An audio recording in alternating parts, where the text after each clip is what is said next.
Bonjour à tous, bonjour à toutes. Bonjour Mélanie. Bonjour Maude. Merci d'être avec moi aujourd'hui.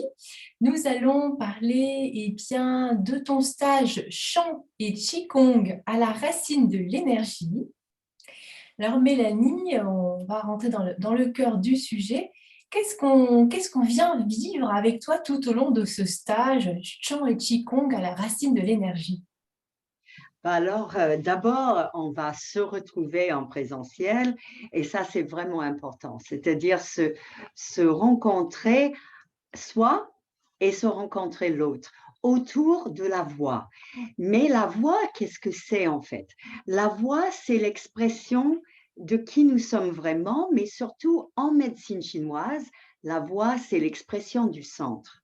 C'est-à-dire la voix va révéler tout ce que nous sommes et va aussi nous amener à interroger pourquoi il y a tel blocage. Alors, sans que ce soit un stage psy, ça fait évoluer, puisque la voix est à la racine de l'énergie. C'est-à-dire, quand l'énergie est en berne, c'est la voix qui n'arrive pas à trouver cet élan vital pour que l'expression soit le plus proche de qui je suis vraiment et qui véhicule ce que j'ai envie de exprimer dans le monde, que ce soit par la parole ou par le chant qui, in fine, c'est célébré. Hein, le chant, c'est entrer dans l'harmonie et on sait très bien que le chant fait travailler à la fois le cerveau gauche et le cerveau droit.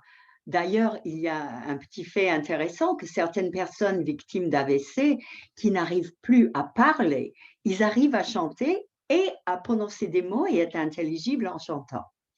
Donc, cette découverte qu'ils ont fait montre que le chant va à la fois unir les deux côtés du cerveau et c'est en ça qu'on voit que quand les anciens Chinois affirment que le chant, c'est le centre, c'est pas juste une lubie, hein. Le chant, c'est quelque chose qui émane à la fois d'un corps enraciné, mais aussi d'un corps ouvert. Et c'est là où le Qigong va avoir tout son sens, parce que quand on parle du centre, bah, le centre n'existe pas si on ne parle pas de haut-bas, droite-gauche, avant-arrière. Donc déjà, le qi, on parle d'énergie, mais le qi, c'est aussi, on sait aujourd'hui que c'est le bioélectricité, c'est cette faible charge qui émane chaque cellule vivante, que ce soit dans les plantes, dans les animaux, qui font qu'effectivement, on est vivant ou pas.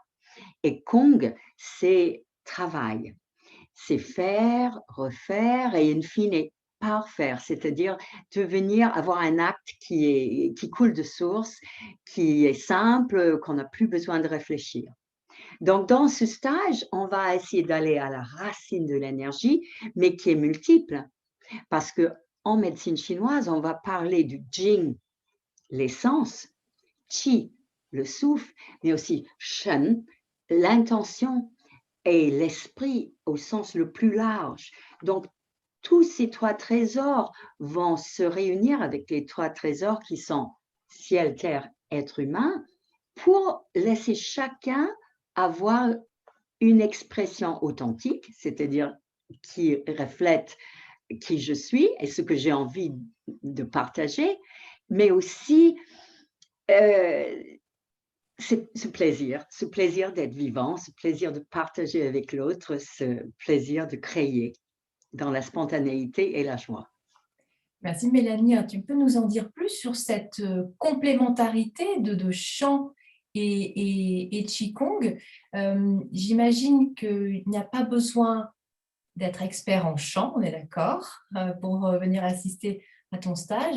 Et puis peut-être nous dire quelques mots sur le qigong pour les personnes qui ne savent pas ce que c'est. Bien sûr. Alors, ce que j'aime bien dans ce stage, c'est que chacun vient au niveau où il en est. C'est-à-dire un pur débutant, voire quelqu'un qui a des difficultés vocales, peut aussi côtoyer un chanteur confirmé qui vient pour avoir une autre approche, pour enraciner son art, plus avec son corps, son ressenti et les grandes lignes de la médecine chinoise qui sous-tendent la pratique du Qigong, mais aussi ma façon d'appréhender la technique vocale. Donc, peut-être que je commencerai par l'idéal qui est le bel canto, le beau chant. C'est-à-dire pour moi, je suis une ancienne chanteuse lyrique, professeure au CRR de Paris pendant de nombreuses années et je travaille aussi bien avec les gens qui ont des carrières lyriques confirmées qu'avec les gens qui font du jazz ou qui chantent en amateur ou qui découvrent tout simplement qu'ils aient toujours eu envie de chanter et n'ont jamais osé. Parce qu'on va voir aussi que beaucoup de nos difficultés, c'est aussi les interdits que l'on se raconte, mais aussi qui sont reçus par exemple, quand on est en primaire, on dit toi tu chantes pas, tu fais juste voilà, tu fais juste les mots, mais et c'est fou et toujours très touchant de voir comment ces interdictions précoces peuvent vraiment être encore douloureux à l'âge adulte. J'ai eu une dame d'un certain âge dans un de mes stages qui a dit: «Moi, je viens parce que j'ai envie de pouvoir chanter joyeux anniversaire sans que mes petits-enfants disent: "Mamie, tais-toi"». Elle a dit: «Ils le disent parce qu'en effet, dès que je commence à chanter, je panique et je détonne». Et ce qu'on a vu effectivement, c'est que, bah, elle avait ces mémoires un peu douloureuses de «Toi, tu ne peux pas» et qui remontaient à l'école primaire, c'est quand même fou. Et quand elle a commencé à sentir par la pratique donc du qigong, c'est-à-dire le travail de l'énergie, mais autour de l'ouverture du corps et l'enracinement à la terre qui permet d'ouvrir en confiance, que finalement elle cessait de détonner parce que son souffle commençait à trouver une régularité qui lui permettait d'être plus détendue même intérieurement pour entendre le chant des autres. Parce qu'en fait, quand on chante seul, on ne détonne jamais. C'est quand on est avec autrui qu'effectivement, il peut y avoir des problèmes d'harmonie, de oui, d'une cohabitation harmonieuse de plusieurs chants à la fois. Donc, voilà, je reviens à la question. Donc, le beau chant, c'est quoi? Le beau chant, c'est d'abord la liberté.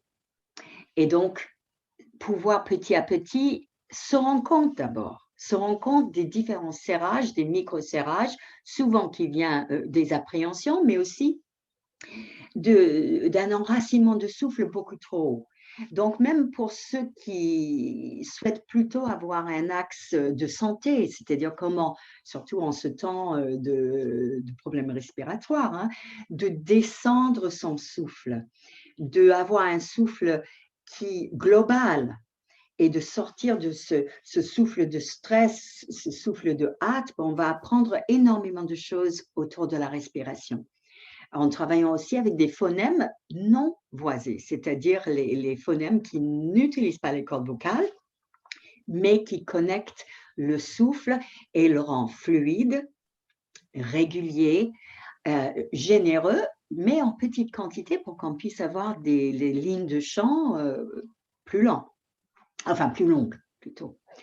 Et puis, ensuite, les résonateurs, comment cet enracinement corporel entre ciel et terre, ça va être l'apport du Qigong, j'en parlerai tout à l'heure plus en détail, va nous permettre d'ouvrir les résonateurs pour que le son prenne de la couleur, ce qu'on appelle le timbre, hein, et pour que cette couleur a un mariage harmonieux clair-obscur qui est l'idéal du bel canto, le chiaro-scuro, comment j'ai le léger, le lourd, le sombre, le clair, pour pouvoir exprimer toutes mes émotions et être pleinement présent à qu'est-ce qui me fait vibrer pour que ça vibre dans ma voix. Donc, on va apprendre quand même dans ce cours pas mal de notions de technique. Il y a une partie qui est comment faire, parce que souvent, chanter, oui, mais on bute sur je ne progresse pas puisque les notions techniques sont un peu floues, voire absentes. Donc, il va y avoir des notions techniques, mais mêlées aussi avec le ludique, par le partage des chants en canon, par exemple, où on a une harmonie sans qu'on ait besoin de lire de la musique ou apprendre une polyphonie plutôt compliquée, et aussi par l'expérience de l'improvisation. Et ça, pour certaines personnes, ils disent: «Oh là là, improviser, je ne vais pas savoir», mais se rendre compte que le moindre son, serait-ce que apporte à la tapisserie que nous tissons ensemble dans une improvisation. Et puis après, quand la mayonnaise monte, comment chacun va se laisser emporter par ce que ose l'autre ou pas. Donc c'est là aussi où on apprend, sans que ce soit un stage psy, on apprend des choses sur soi. C'est-à-dire comment, quand l'autre chante fort, ça peut me renvoyer dans un mutisme ou même je n'ose pas, ou au contraire, comment moi aussi je pourrais être amenée à écraser l'autre. Et petit à petit, trouver cette juste place où nous pouvons exister tous les deux dans nos différences et dans un dialogue. C'est ça qui sous-tend l'orchestre symphonique, hein, tous ces différents timbres qui arrivent à être entendus à la fois séparément dans leur spécificité et encore en concert. Et pour moi, ça, c'est la base de la paix. Donc la paix, c'est aussi voilà, pouvoir dialoguer sans que je sois empêchée et sans que j'empêche l'autre. Et trouver ce centre, le plus qu'on est sur le fil du souffle, le plus que je me sens nourrie par mon ancrage terrestre et ouvert par la suspension de l'axe céleste, le plus que ça coule et le plus que le plaisir vient et tout le monde apprend à improviser. Je veux dire, il n'y a aucun son qui est inutile dans une improvisation commune. Et puis, on va aussi ouvrir la porte à l'expression du sacré, parce que pour moi, le chant est sacré de nature, sur soit les syllabes de toutes les traditions, soit quelques mantras très simples, en fin de journée aussi pour nous enraciner dans un moment plus méditatif, où on peut contempler aussi le silence d'où jaillit le son. Et ce silence, l'éprouver comme fiable, soutenant et joyeux. Alors Mélanie, tu nous as parlé d'enracinement, de liberté, d'ouverture. Il y a vraiment comme si la pratique du Qigong venait nourrir le chant, ou le chant vient nourrir la pratique du Qigong. C'est vraiment entremêlé. Quand on vient faire ce stage avec toi, on vient parce qu'on a envie comme tu disais, soit améliorer sa qualité de chant, ou soit juste l'explorer, parce qu'on a envie de s'améliorer aussi en Qigong, pour les deux.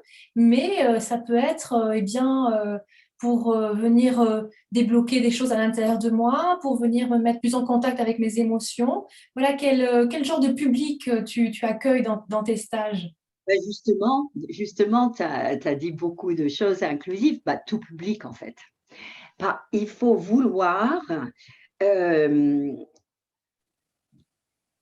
explorer son potentiel. Quand on débute ou que l'on est déjà assez loin sur le chemin de la voie. Alors, par rapport au Qigong, ce sont des mouvements relativement simples, des mouvements de base,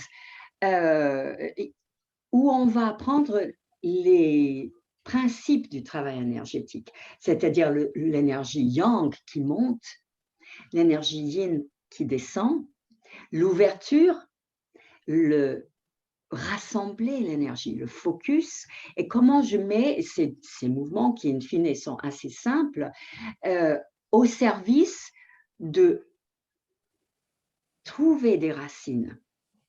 Et ça va nourrir aussi la confiance. Parce qu'il ne faut pas se leurrer, le chant, c'est vraiment le cas de dire que c'est une discipline de longue haleine. Les Italiens disent qu'il faut 10 ans pour apprendre à chanter, Mais il faut 0 temps pour avoir du plaisir sur le chemin. Donc, nous n'allons pas être dans un but, mais dans un processus. Et ce processus, c'est à la découverte de, de moi-même aussi, à travers rencontrer un serrage. Parce que certaines personnes, parfois, ils se disent « Oh là là, je me rends compte que je suis serrée. » Mais en fait, déjà se rendre compte de ça, mais c'est un cadeau précieux. Parce que nous vivons avec beaucoup de fermeture induite par le stress et la hâte du quotidien. Et un premier pas, c'est identifier ces serrages et peut-être avoir, sans qu'on va élaborer ça, parce que ce n'est pas un stage psy, ça c'est plutôt mon autre stage, mais peut-être se dire, tiens, j'identifie que certains serrages viennent comme une armure naturelle, une défense, une réticence, enfin, il y a plein de choses. Et puis effectivement, puisque je suis aussi psy, on va pouvoir amener ça dans le champ avec un P, mais sans élaborer. Hein. Mais chacun va pouvoir tirer des précieux enseignements de son ressenti. On va être beaucoup là-dedans, le ressenti, surtout sans jugement. C'est-à-dire, c'est important que le premier soir, tous les participants adhèrent à être dans la bienveillance. À ce qu'effectivement, s'il y a quelqu'un qui a plus de difficultés ou quelqu'un d'autre qui est plus évolué, ben, tout le monde est sur le même plan de apporter leur son ici et maintenant, qui n'est pas le son qu'ils ont demain, ni le son qu'ils ont eu hier. C'est-à-dire un moment précieux dans le temps où on a une semaine ensemble au jardin intérieur, dans ce cadre paradisiaque, pour être ouvert à la nature aussi. Et j'essaie, quand le temps permet, qu'on va faire un après-midi de randonnée et chanter aussi dans la vraie nature de la garrigue, enfin la forêt ardéchoise, pour vraiment être aussi tout près de cette nature qui nourrit la voix. Donc, on va avoir, comme je disais, les principes de la technique vocale, mais on va avoir aussi les principes énergétiques du Qigong pour que chacun puisse goûter vraiment à cette discipline sans avoir fait avant et voir si c'est peut-être quelque chose. Il y a beaucoup de gens qui ont fait mon stage qui ont eu envie de continuer et le Qigong et le chant, l'un ou l'autre, ou les deux. Enfin, c'est-à-dire, c'est aussi une semaine découverte de toutes les possibilités qui s'ouvrent à moi en tant que sonder le vivant qui est en moi et son expression. Merci Mélanie, vraiment pour cette invitation, comme tu dis, pour partir à la découverte de soi, pour mieux se connaître, mieux s'appréhender, pour aller eh bien, toucher cette énergie qu'on a au fond de nous, et en tout cas la réveiller. Donc, chant et Qigong à la racine de l'énergie. Eh bien, voilà, c'est une belle invitation. Je vous laisserai peut-être rejoindre Mélanie au cours de ce stage. Tu voulais rajouter quelque chose, Mélanie? Tu nous en as dit beaucoup. Oh, juste pour dire que vraiment, je suis ravie qu'on sera en présentiel et que les gens écoutent vraiment leur élan intérieur, c'est-à-dire qu'ils ne se jugent pas auparavant en disant oui, je ne sais pas si j'ai ma place, tout le monde a sa place. Et je suis ravie de rencontrer les gens nouveaux ainsi que d'accueillir des anciens. C'est vraiment, on a soif d'être ensemble. Oh oui, oh oui. Merci infiniment, Mélanie. Au plaisir de te retrouver. Et puis, bien, au plaisir de vous retrouver. On vous dit à très bientôt. Merci. Oui, à bientôt. Au revoir.